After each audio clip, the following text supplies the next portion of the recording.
두 번째 직산교회에서 두 번째 안식일을 맞이하는데요. 아직 오늘 또 처음 뵙는 분들도 계시는 것 같고요. 아직 선원님들의 제가 성함을 다 외우지 못해가지고 좀 시간이 걸리겠지만 제가 이름을 잘 못 외웁니다. 그래서 시간이 좀 걸리겠지만 좀 이해해 주시고 기다려 주시면 감사하겠습니다. 예. 오늘 특창 또 감사합니다. 오늘 특창은 어떤 그룹인 거죠? 네? 사랑반. 예, 사랑반 우리 반원님들께 귀한 특창 감사드립니다. 예, 오늘은 믿음 생활에 실패할 때라고 하는 제목으로 함께 하나님의 말씀을 대언하도록 하겠습니다. 2019년 3월 1일 이맘때죠. 좀 오래전 일이지만 이맘때 미국에서 8살 난 이 레이아라고 하는 이 왼쪽에 있는 이 언니와 5살 난 캐롤라인 이 두 자매가 캘리포니아에 있는 한 숲속에서 길을 잃었습니다. 비가 오는 그 숲속에서 이틀 밤을 보내다가 44시간 만에 구조가 되었어요. 구조가 된 후에 이 언니인 레이아가 인터뷰에서 이렇게 말을 했습니다. 부슬비가 내리기 시작하자 빨리 피할 곳을 찾아야 한다는 것을 알았어요. 동생이 밤새도록 울어서 가족과 함께 했던 행복한 순간을 생각하자고 했어요. 아빠가 우리를 찾을 거라는 걸 알고 있었죠. 이 8살 난 소녀가 밤이 되고 아주 깜깜하고 그 무섭고 그 힘든 상황 속에서 이 동생을 안심시키면서 아빠가 구하러 올 거라고 하는 그 믿음을 잃지 않았습니다. 여러분, 이 자녀가 어려움을 당할 때, 우리 자녀들이 어려움을 당할 때 우리가 어떤 상황이 되어도 이 아버지가 또 어머니가 부모님이 우리를 도와주러 올 거라고 하는 믿음을 갖고 있다면 그 자녀들의 삶은 참 행복할 것입니다. 오늘 우리는 누구의 자녀일까요? 하나님의 자녀입니다. 그리스도인의 이 삶을 믿는 자의 삶이라고 하죠. 믿는 생활이다라고 말을 하는데 우리가 평소에는 아무 일도 없을 때는 괜찮지만 문제가 생기고 또 우리 삶 가운데 어려움이 생기면 그 믿음이 자꾸 이렇게 좀 사라지기도 하고 줄어들기도 합니다. 오늘 저는 이 구약의 한 사건을 통해서 저희가 믿음 생활에 실패할 때 무엇 때문에 우리가 실패하고 그렇게 할 때 우리 하나님 아버지는 어떻게 하시는지 좀 살펴보면서 우리의 믿음 또 믿음의 주이신 그 하나님의 모습을 발견해 보도록 하겠습니다. 다 함께 우리 민수기 13장 27절부터 33절에 있는 말씀을 함께 보시도록 하겠습니다. 민수기 13장 27절로 33절까지 있는 말씀 우리 다 함께 좀 봉독하도록 하겠습니다. 모세에게 말하여 시작. 모세에게 말하여 이르되 당신이 우리를 보낸 땅에 간즉 과연 그 땅의 젖과 꿀이 흐르는데 이것은 그 땅의 과일이니이다. 그러나 그 땅 거주민은 강하고 성읍은 견고하고 심이 클 뿐 아니라 거기서 아낙 자손을 보았으며 아말렉이는 남방 땅에 거주하고 헤딘과 여부스인과 아모리인은 산지에 거주하고 가나안인은 해변과 요단가에 거주하더이다. 갈렙이 모세 앞에서 백성을 조용하게 하고 이르되 우리가 곧 올라가서 그 땅을 취하자 능히 이기리라 하나 그와 함께 올라갔던 사람들은 이르되 우리는 능히 올라가서 그 백성을 치지 못하리라.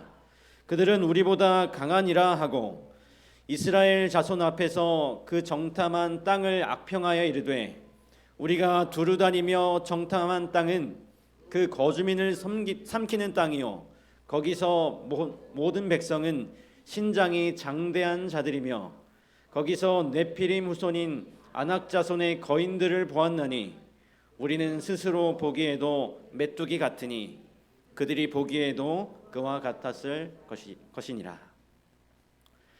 가나안 땅을 탐지하러 갔던 12명의 사람들이 돌아와서 보고를 하죠. 그들이 제일 처음 보고를 할 때 그들이 추수 때 가지고 온 그 땅의 과일들을 먼저 보여줍니다. 이 앞부분에 보면 이 두 사람이 매 가지고 올 만한 그 큰 포도송이를 이렇게 보여줘요. 그러면서 그 땅은 대단히 비옥하고 아름다운 땅이라고 소개합니다. 이 말을 듣던 백성들이 신이 났을까요? 신이 났겠죠. 정말로 비옥하고 좋은 땅이니까. 그런데 곧바로 이어서 그들은 그 땅을 정복할 수 없을 거라는 부정적인 말들을 막 쏟아내기 시작해요. 그 땅 사람들은 너무나도 강합니다. 그들의 성을 보았는데 그들의 성은 너무나 견고하고 튼튼하고 큽니다. 또 그들은 사람이 신장이 대단히 크고 거인 같습니다. 함께 갔던 갈렙이 그 땅을 취할 수 있다고 말을 했을 때 그들은 더욱더 부정적인 말을 또 쏟아내기 시작해요. 악평을 하고 그 땅을 그들은 삼키는 땅이라고 말을 합니다. 그들은 사실을 말하는 것을 넘어가지고 조금 과장을 하고 좀 부풀려서 이 악평을 하고 없는 말을 지어냈어요. 자신들은 그러면서 그들에 비해서 뭐라고 얘기합니까? 메뚜기 같다라고 고백을 합니다. 민수기 14장 1절에서 4절은 또 이렇게 말해요. 이 정탐꾼들의 이 부정적인 보고인데요. 온 회중이 소리를 높여 부르짖으며 백성이 밤새도록 통곡하였더라. 이스라엘 자손이 다 모세와 아론을 원망하며 온 회중이 그들에게 이르되 우리가 애굽 땅에서 죽었거나 이 광야에서 죽었으면 좋았을 것을 어찌하여 여호와가 우리를 그 땅으로 인도하여 칼에 쓰러지게 하려 하는가? 우리 처자가 사로잡히리니 애굽으로 돌아가는 것이 낫지 아니하랴. 이에 서로 말하되 우리가 한 지휘관을 세우고 애굽으로 돌아가자 하매. 좋은 이야기보다는 이 나쁜 이야기가 더 빨리 퍼져나가죠. 그래서 백성들은 밤새도록 울면서 모세와 하나님을 원망합니다. 급기야 그들은 새로운 지도자를 세우고 다시 어디로 돌아갈 것을 결정해요? 애굽으로 갈 것을 결정을 합니다. 그럴 때 이 백성이 어느 때까지 나를 멸시하겠느냐?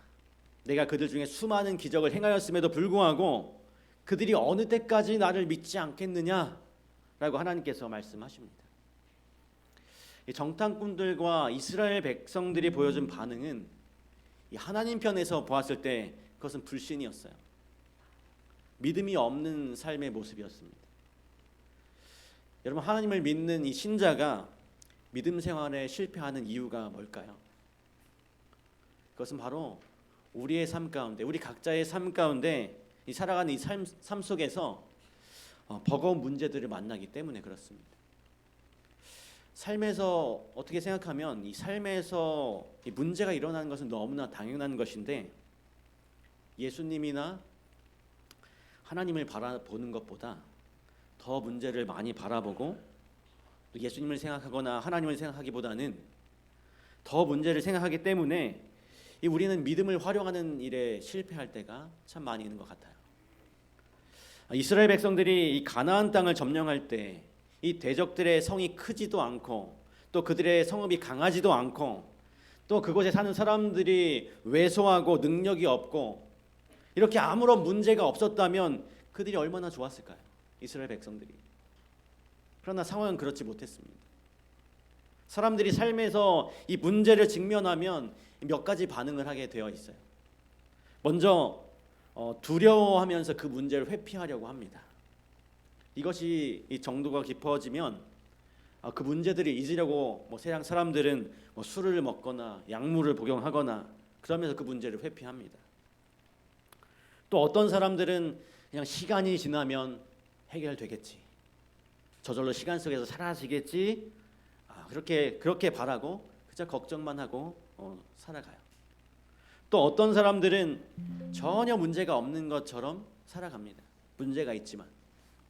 아마 여기 앉아 계시는 분들도 속에 있는 이야기를 안 하셔서 그렇지 고민을 하시면서 큰 고민과 걱정거리들이 한두 가지씩 있으실지 모르겠습니다.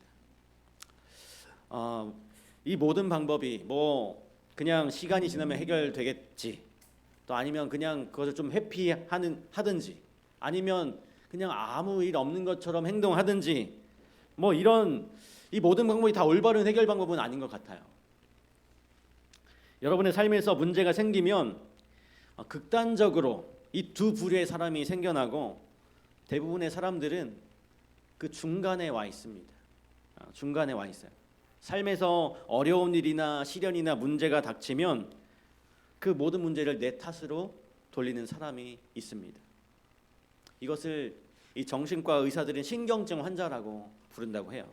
그리고 이와 반대로 삶에서 문제와 시련이 생기면 어려움이 생기면 이걸 전부 남 탓을 하는 사람. 이 사람들을 정신과 의사들은 성격 장애 환자라고 이야기를 한대요. 모든 것이 내 탓이라고 말하는 사람은 자기에게 상처를 줍니다. 자기를 괴롭혀요. 무슨 문제가 생겨도 다 내가 잘못한 탓이라고 생각하기 때문에 늘 자기를 힘들게 하고 살아갑니다. 또 모든 것이 남 탓이라고 말하는 사람은 상대방에게 상처를 줘요. 다른 사람에게 아픔을 주는 것이죠. 근데 이게 다 양쪽에 극단적이지만 우리들은 이쪽이든 저쪽이든 중간에 어디든 다 와 있다라고 하는 것입니다. 이게 다 양쪽으로 극단으로 가면 치료를 받아야 되는 그런 상황이고요. 여러분, 우리가 살아가다 보면 우리 하나님을 믿는 이 그리스도인들에게 예상치 못한 어려움과 또 고난이 닥치는 이유를 저희는 이해하지 못할 때가, 이해할 수 없을 때가 자주 있어요. 그 이유를 다 알 수가 없습니다. 그런데 하나님께서 우리를 이 시련에 들어가게 하실 때는 우리의 유익을 위하여, 또 우리의 유익을 위하여 이루실 목적을 갖고 계시기 때문에 우리를 그 시련 속으로 들어가게 하시는 것입니다. 또 그런 가운데 그 이유를 우리가 찾아볼 필요가 있는 것이죠. 여기 이 스캇 팩이라고 하는 박사가 아직도 가야 할 길이라고 하는 책에서 이렇게 기록합니다. 우리가 정신적으로 영적으로 성장하는 것은 오로지 문제를 통해서만 가능하다. 여러분, 사람이 늘 평범하고 늘 그런 평탄한 삶을 살면 성장을 잘 할 수 없습니다. 그런데 우리가 정신적으로나 영적으로 성장하는 것은 반드시 이 문제를 극복하면서 성장하게 되어 있어요. 그래서 이 문제를 어떻게 대하고 어떻게 처리하느냐가 우리의 정신적, 영적인 성장에 대단히 밀접한 관련이 있다고 하는 것입니다. 그래서 하나님께서는 우리를 성숙시키고 또 성장시키는 것이 하나님의 목적이기 때문에 우리들을 그 하나님의 뜻대로 인도하실 때 우리가 원하고 우리가 갖고 싶어하는 것보다도 더 넓고 더 큰 방향으로 하나님께서는 우리를 인도하십니다. 우리가 만약 이 문제를 처리하는 이 과정에서 그저 그 문제를 회피해 버리거나 시간이 지나면 그냥 저절로 문제가 사라지기를 바라거나 아니면 문제가 없는 것처럼 행동한다면 우선 보기에는 괜찮을지 몰라도 하나님께서 우리를 성숙시키시고 성장시키려고 하는 것들은 이루지 못할 것입니다. 우리가 이 문제를 처리하는 과정에서 생기는 정당한 고통을 피하려고 한다면 이 문제를 통해서 얻을 수 있는 그 성장을 놓칠 수 있기 때문에 그렇습니다. 여러분, 이 사람이 누군지 혹시 아시나요? 한 번쯤은 아마 보셨을 것입니다. 이 닉 부이치치라고 하는 두 팔과 두 다리가 없이 태어난 이 사람입니다. 그런데 이 두 팔과 두 다리가 없이 태어났음에도 불구하고 그가 하나님을 정말로 진실하게 믿으면서 올바로 성장을 하게 돼요. 오히려 많은 사람에게, 이 정상적인 사람에게 희망과 용기를 주며 살아가고 있습니다. 그래서 전 세계를 다니면서 집회를 해요. 그가 한 번 이런 고백을 했습니다. 내가 다른 것은 다 할 수 있어도 뭐는 할 수 없을 것 같았대요. 결혼은 할 수 없을 것 같았대요. 누가 이런 나에게 시집 오겠습니까? 근데 그도 이 사람인지라 사랑하는 사람이 그리웠습니다. 그러다가 한 여인을 만났어요. 너무나도 그 사람을 사랑해요. 서로 사랑을 합니다. 근데 그러다가 헤어졌어요. 근데 우연한 기회에 또 다시 만났어요. 그러면서 또 사랑을 합니다. 그토록 사랑했던 한 여인을 그 여인의 아버지가 반대를 하기 시작합니다. 그러면서 끝내는 또 헤어져요. 그가 아주 참으로 힘들어했습니다. 그가 이제 한계를 껴안는 결혼이라고 하는 책을 썼는데 그가 이렇게 이 책에서 기록해요. 나는 기도의 힘을 누구보다도 믿는 사람이다. 하지만 그 암울했던 시기에는 기운을 차리기가 너무도 힘들었다. 친구들은 이런 상황을 헤아리고서 내게 다가와 든든한 버팀목이 되어주었다. 나중에 돌아보니 내가 그 아픔 속에서 한층 성장한 것이 느껴졌다. 나중에 고백하기를 후에는 나중에는 그때는 몰랐지만 사랑하는 사람과 헤어진 그 아픔이 자기를 한층 더 성장시켰다라고 고백을 합니다. 이런 그가 지금 어떻게 살까요?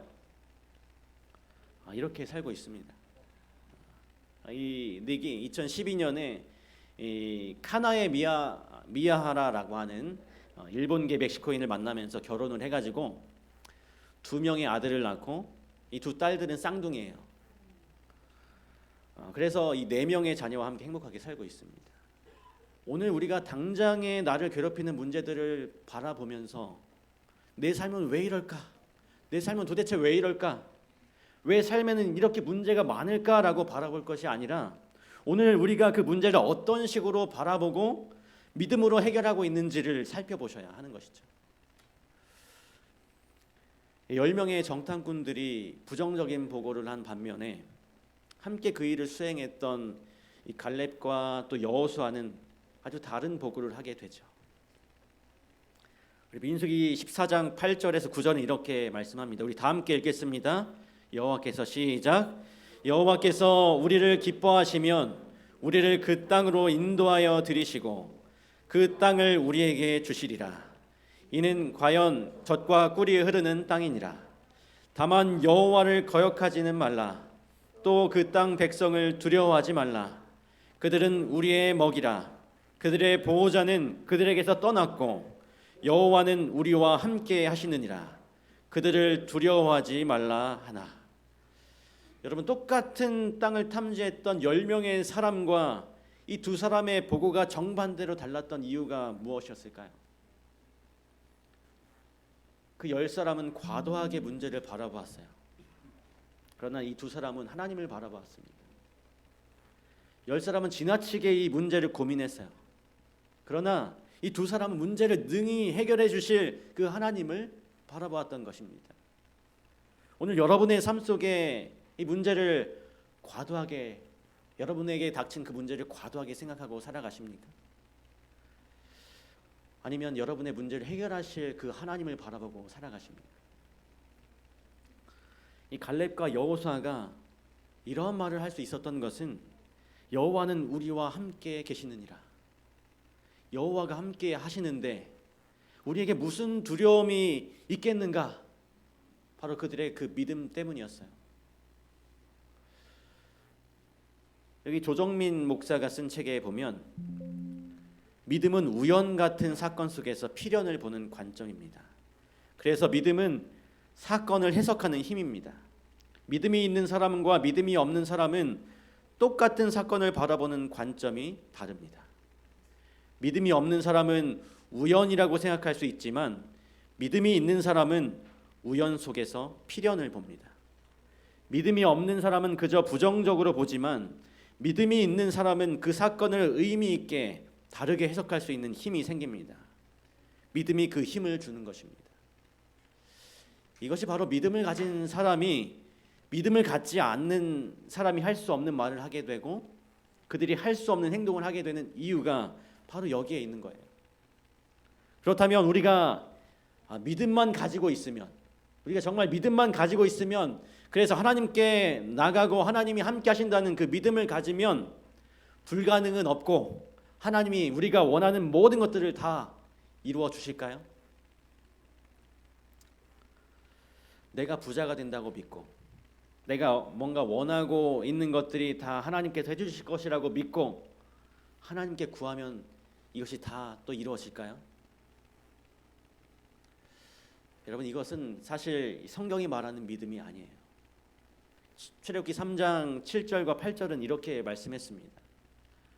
여호와께서 이르시되 내가 애굽에 있는 내 백성의 고통을 분명히 보고 그들이 그들의 감독자로 말미암아 부르짖음을 듣고 그 근심을 알고 내가 내려가서 그들을 애굽인의 손에서 건져내고 그들을 그 땅에서 인도하여 아름답고 광대한 땅, 젖과 꿀이 흐르는 땅, 곧 가나안 족속, 헷 족속, 아모리 족속, 브리스 족속, 히위 족속, 여부스 족속의 지방에 데려가려 하노라.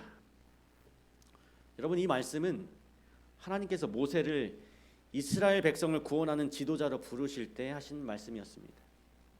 즉 하나님이 모세를 이스라엘 백성들의 그 지도자로 보내시기 전에 이미 하나님이 모세에게 뭘 말씀하셨어요? 내가 이스라엘 백성들을 애굽에서 이끌어내어서 젖과 꿀이 흐르는 그 가나안 땅으로 인도하여 드리겠다라고 약속을 하셨습니다. 이 말씀 모세에게 하기 전에 이 창세기 15장에 보면 이 아브라함이 짐승을 쪼개어 놓고 그 하나님께서 횃불로 그 가운데를 통과하시면서 그 횃불 언약을 맺으실 때 때가 되면 이 가나안 땅에 사는 사람들의 죄악이 관영해서 은혜의 시기가 끝나면 그들을 너의 후손들을 이 땅으로 돌아오게 하겠다. 이 땅에서 너희들이 번성하게 하겠다라고 하나님이 이 아브라함에게 약속하셨습니다. 그 아브라함에게 약속하신 것을 모세에게 반복한 것이었어요. 여러분, 여기에서 우리가 기억해야 될 대단히 중요한 진리가 있습니다. 하나님은 자신이 주시겠다라고 약속하신 것은 반드시 주세요.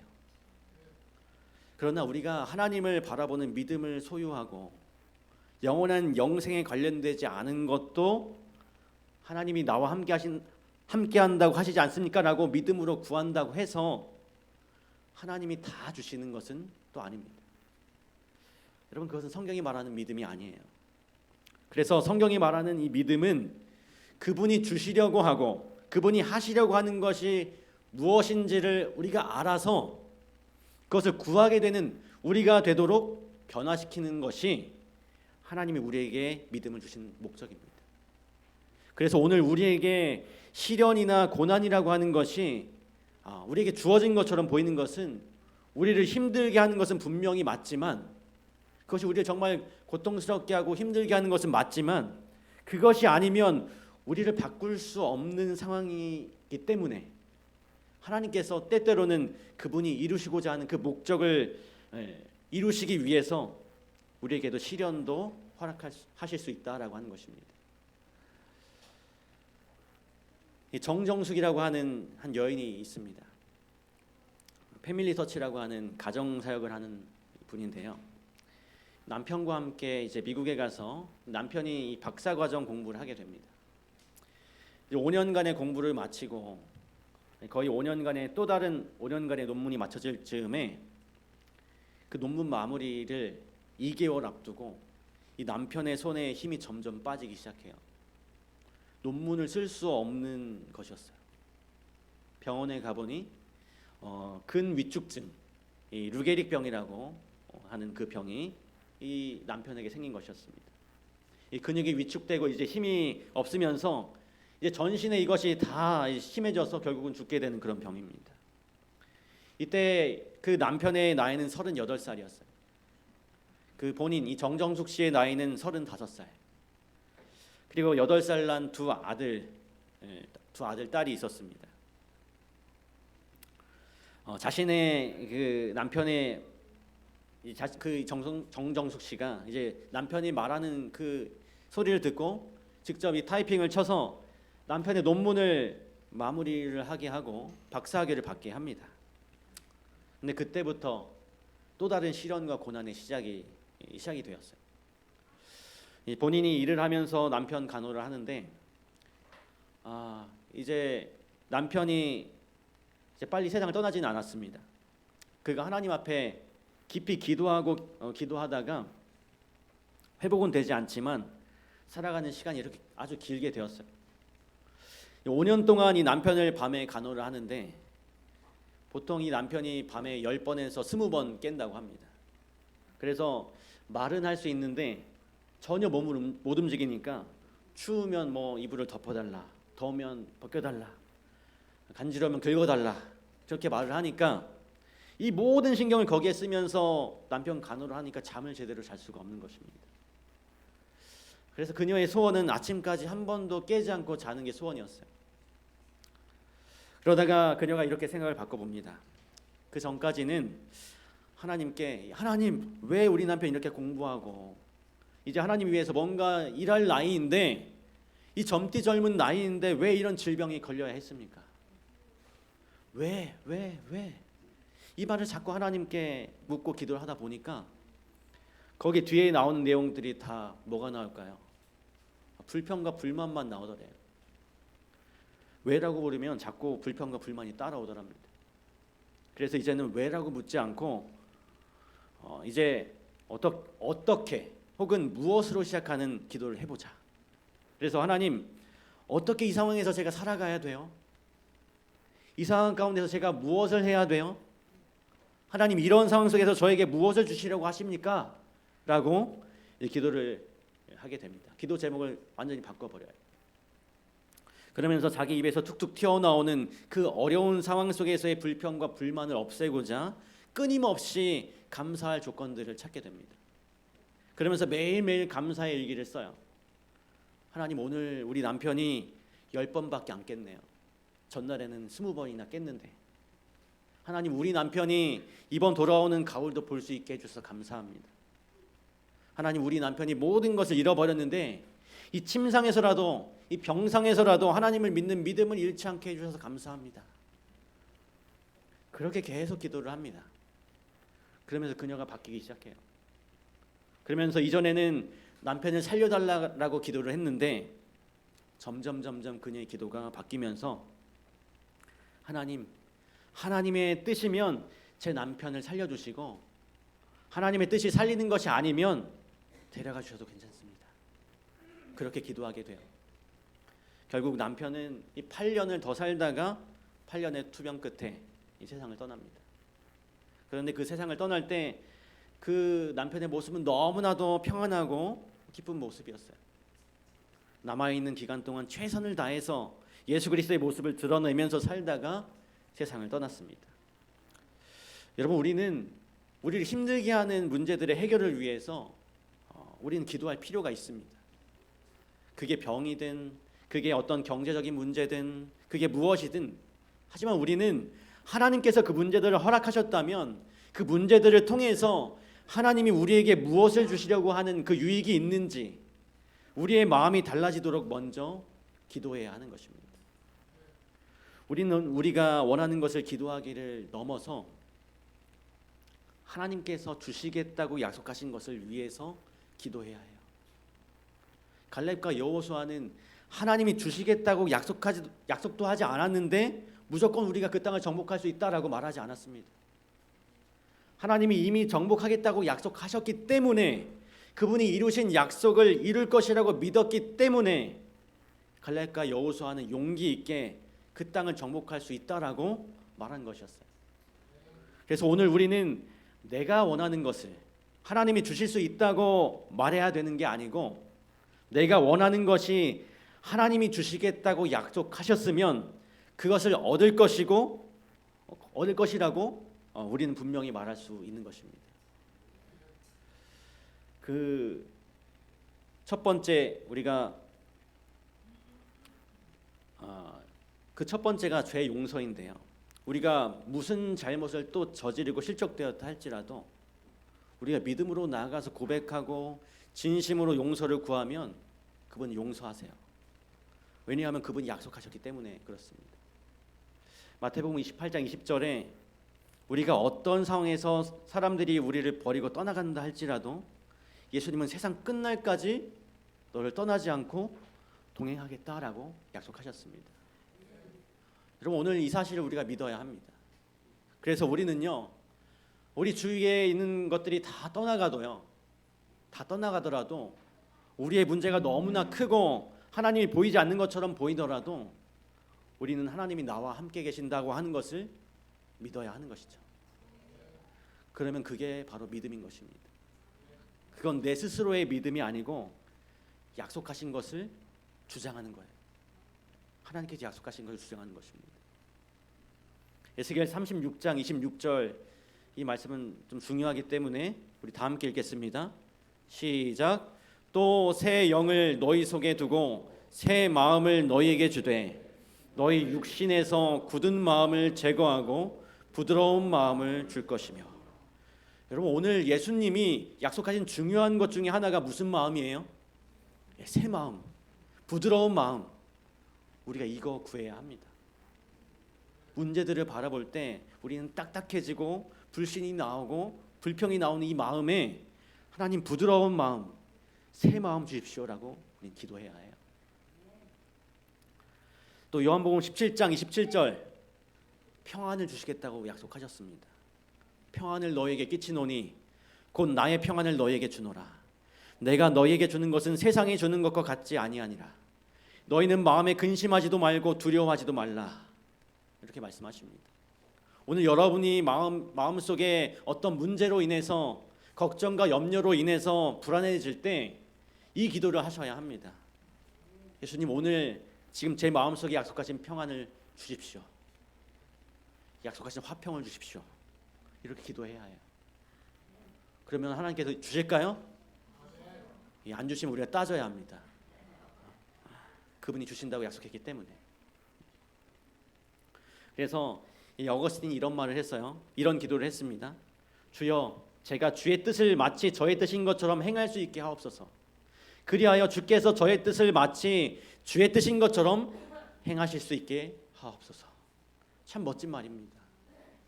내가 주님의 뜻을 내 것처럼 그렇게 자꾸 여기는 삶으로 변화되면 내가 가지고 있는 뜻도 뭐예요? 마치 주님의 뜻인 것처럼 그렇게 되지 않겠습니까? 내가 그렇게 자꾸 변화되면, 그래서 내가 가지고 있는 뜻도 주님의 뜻인 것처럼 하나님께서 그렇게 행하실 수 있도록 해주십시오. 이 기도는 자신이 변화되기를 간절히 원하는 기도예요. 하나님의 뜻이 내 뜻이 되기를 원하는 그런 기도입니다. 아까 말씀드렸던 정정숙 씨가 책을 한 권 씁니다. 아빠의 선물이라고 하는 책을 써요. 딸의 관점으로 쓰는데 이 책의 에필로그 끝부분에 그냥 이렇게 이야기합니다. 저는 여러분의 삶에 감사가 넘쳤으면 좋겠습니다. 아침에 눈을 떠 살아있는 것을 감사하고 하루의 시간이 선물로 주어진 것에 감사하며 해야 할 일이 있으므로 감사로 문을 여는 신나는 아침을 맞이하면 좋겠습니다. 하루를 접는 잠자리에서도 좋은 일이 있어 감사하고 사랑하는 사람들이 곁에 있어 감사하고 힘든 중에도 하루를 잘 지냈으니 감사하다고 고백하며 그날을 마감하면 좋겠습니다. 행여 고통의 한복판에 있더라도 아직 끝이 보이지 않는 터널 속에 있더라도 칠흑같이 깜깜한 밤중이라 해도 고통 때문에 나의 시선이 하늘로 향할 수 있었다는 감사의 고백이 여러분의 고백이 되었으면 좋겠습니다. 감사는 고통을 이길 수 있는 힘이자 행복으로 가는 관문이기 때문입니다. 그녀가 처음에는 자기가 원하는 대로 기도했어요. 그러나 나중에는 점점 그 하나님과의 교제가 깊어지고 그녀의 삶에 불평보다 감사가 많아졌을 때에는 살려주셔도 하나님의 뜻, 데려가 주셔도 하나님의 뜻, 그 고통과 그 시련 속에서 하나님이 주시는 축복들을 대단히 많이 경험했기 때문에 이런 고백이 나왔던 것이죠. 여러분, 감사는 고통을 이길 수 있는 힘이자 행복으로 가는 관문이기 때문입니다. 여러분, 이게 이론이 아니라 이 정정숙 씨만의 고백만이 아니라 우리 모두의 고백이 되면 정말로 좋겠습니다. 오늘 우리 모두는 문제들이 많아요. 우리가 다 속속들이 다 알지 못하지만 여러 가지 문제 속에 살아갑니다. 그러나 우리의 문제를 바라보는 생각과 믿음을 활용하는 방법을 한번 좀 바꿔보시면 좋겠어요. 이렇게 두 가지를 좀 제안합니다. 첫 번째, 고난이 사라지거나 피할 수 있기를 기도하기보다는 문제를 통해서 영적으로 성장하는 계기가 되도록 기도해 보시기 바랍니다. 아까 말씀드렸던 것처럼 하나님이 우리를 시련으로 인도하신다면 우리의 유익을 위해서 이루실 목적이 반드시 있다라고 하는 것입니다. 두 번째, 시련 속에서 하나님이 우리에게 무슨 유익을 주시려는지 믿음의 눈으로 바라보고 하나님의 약속을 통해 믿음의 기도를 한번 드려보시면 좋겠습니다. 하나님, 이 속에서 제가 원하는 것은 이거고 이 문제가 이렇게 해결되는 것인데 하나님, 혹시 그 해결이 되지 않는다면 저에게 무엇을 주시려고 하십니까?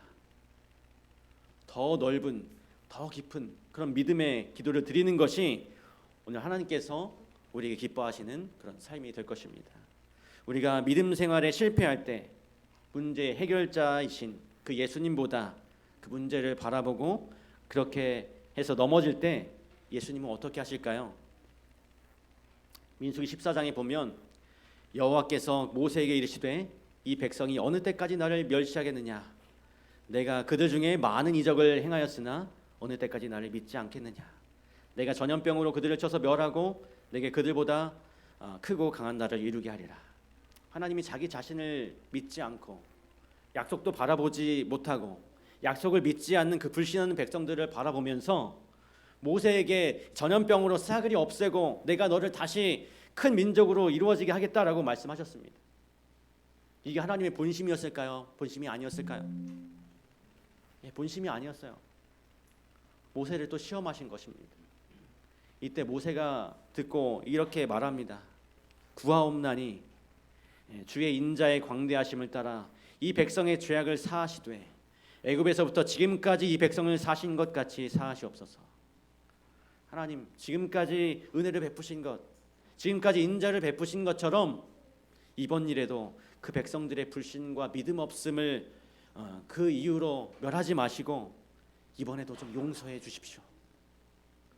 여러분, 누구의 모습일까요? 이 모세의 모습이 바로 예수 그리스도의 모습입니다.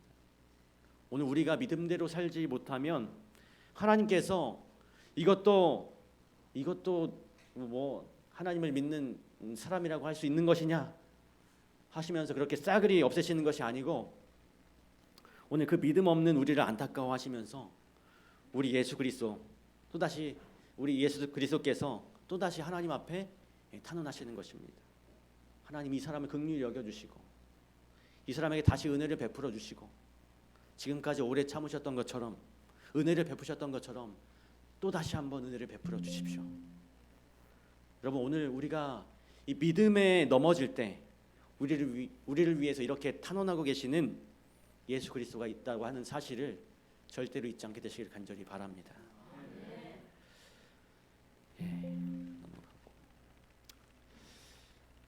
생애의 빛에 있는 말씀을 좀 읽어드리고 오늘 말씀을 마치도록 하겠습니다. 희망 없이 물러서지 말라.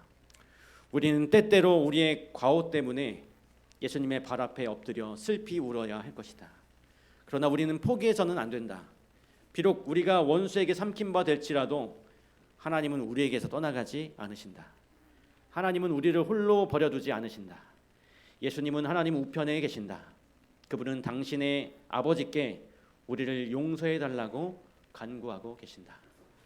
여러분, 이런 예수님이 우리 계시다는 사실을 잊지 마시길 바랍니다. 여러분의 또 실족과 또 원망과 또 불평이 이르러 올 때 여러분, 예수님을 기억하십시오. 여러분의 인생길이 어떻든 간에 오늘 여러분의 문제가 너무나 커서 사람들이 알아주지 못해서 외로울 때 외로움을 느낄 때 그럴 수 있습니다. 그러나 여러분, 분명히 기억하시기 바랍니다. 우리가 정신적으로 영적으로 성장하는 것은 바로 그 문제를 통해서 성장하는 거예요. 우리가 문제가 없다면 우리의 삶이 좀 쉽고 또 평탄할지 몰라도 우리가 성장하기는 어렵습니다. 하나님께서는 우리를 성장시키시고 하나님과 닮은 품성으로 만들기를 원하세요. 그렇기 때문에 오늘 우리에게 문제가 있다면 그 문제를 통해서 하나님께서 주시는 변화와 유익과 축복을 경험하실 수 있는 그런 계기가 된다는 사실을 여러분 기억하시고 오늘 우리의 마음속에 믿음을 활용하셔서 그 문제를 바라보게 되시기를 간절히 바랍니다. 믿음 생활에 실패할 때 이 신자가 믿음 생활에 실패하는 것은 예수님보다 더 문제를 더 많이 바라보기 때문에 그래요. 우리의 문제 해결을 위해 기도하지만 시련 속에서 우리의 유익을 위해서 예수님이 이루시고자 하는 목적이 이루어지도록 여러분의 믿음의 눈으로 살피고 기도할 필요가 있습니다. 우리가 믿음 생활에 실패했다면 우리를 위해 탄원하고 계시는 예수님을 바라보시고 다시 그분께 나아가게 되길 간절히 바랍니다. 믿음 생활에 실패가 이르러 왔을 때 다시 한번 예수님을 바라볼 수 있는 그런 믿음을 갖는 우리 모든 직산교회 성도들 되시길 간절히 바라면서 오늘 말씀을 마치도록 하겠습니다.